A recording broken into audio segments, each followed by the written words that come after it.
Help it. Seeing how that 626. Um, this is a 630. 626 performance. Pretty much the in spec, the test stitches are successful. You have to play around a little bit with the tension.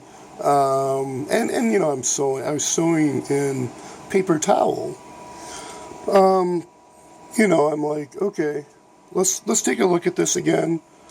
Actually, let's take a look at the Touch and Sew, the 630 in particular. This is actually a more complicated machine, yet on the inside it looks so much more simple. So the parts I'm wondering about, they're not here in this design. But I see some other springs down there that look familiar, and looks like they would have something to do with. Stitch width is 5. Let's see here. Okay. Yeah, it looks like there would be that would keep some tension over. The spring would also keep the tension over.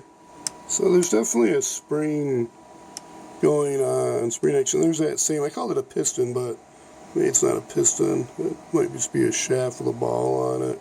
I'm wondering what's all down there. This was another one of those springs. It's really not a lot of tension on it, but a lot of load on it, It's pretty light, but I don't know, I'll have to look, because as soon as they can pop up, I guess, easy. And then underneath, I still have to look at the manual and see, but I don't really notice anything underneath with this design. So this seems to have the spring, but it does feel stiff. I think there's similar with the shaft here. There's probably I don't know if that's all that needs to be cleaned out. Maybe something down below. At least this has the spring action going on. And it does seem stiff. I'm going to try doing a test stitch. I'm curious now to see how this performs, because I kind of forget before looking at. Okay, well, this is definitely a significant improvement in test stitches. Was doing really good, actually, until I started playing around trying to get these test stitches, and I wasn't really able to successfully.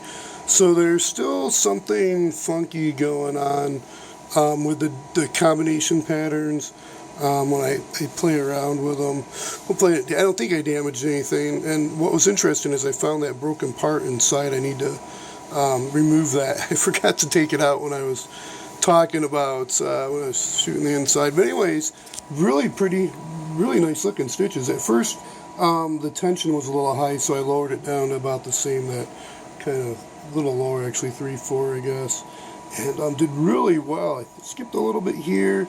I was playing around with the stitch length lever, so I guess it kind of maybe makes sense. I did the same thing with the pattern here until I got closer, and then I repeated. Then I started kind of screwed up again when I went to the reverse stitch, but was doing okay. But like I said, when I started getting on these other, I switched over to this pattern and trying to fiddle around. There's still not a smooth operation. I think I left this still really oily to sit, so I probably need to go back and wipe it down again. And with this machine, it might be a good idea to use that Zoom, or maybe Tri-Flow oil also, if I'm thinking I have the range of motion unstuck now. So, but yeah, I ran out. I have to wind the bobbin again, and I kind of can remember you push this back and do something, push that forward. I don't know, I kind of forget. I don't do it enough. So, but anyways, I'm just gonna leave that as is and call it good. I'll do a quick little update. I didn't really make a video on this. I removed the one. I had 2 of those back when that was an entertainment center, wall mirrored. I think it might be like a little solar furnace. My battery's about to die. But yeah, anyways, I moved the shelf, the one particle board, up to the top. And then I've got these 2, the one's flat, the other one's curved. I didn't treat it yet with acrylic or anything, but I removed those, and I got the desk shelves, and we have to come up with something for those end sections to fill in, but then I'll get the desk sections into this side. But you know, it was kind of cool. I forgot. I didn't even notice. I must have just grabbed this, but it's a 0 to 60 and a 0 to 10 amp constant current, constant voltage power supply HP. So I'm gonna have to pull this one out. I don't know what that almost Daryl, I don't know what that is, but anyways, yeah. So I'm gonna have to pull that out and check that out and start organizing these a little more. I got some rolls of plastic, because I need to start tearing the rest of this stuff out. Not really tearing it out. I need to pitch it into the mulch pit, remove the nails. I think I'm just going to pitch all that stuff because it's used. I guess I could bleach it and probably use for planting. I just don't know what I'd plant in pots right offhand. And then some of that trim I maybe can trim up and reuse. And a lot of this I'll just disassemble, and it probably wind up being mulch pit. So, yeah, because I got to get through and organize all this stuff. Got a bunch of material I need to get outside too and organize.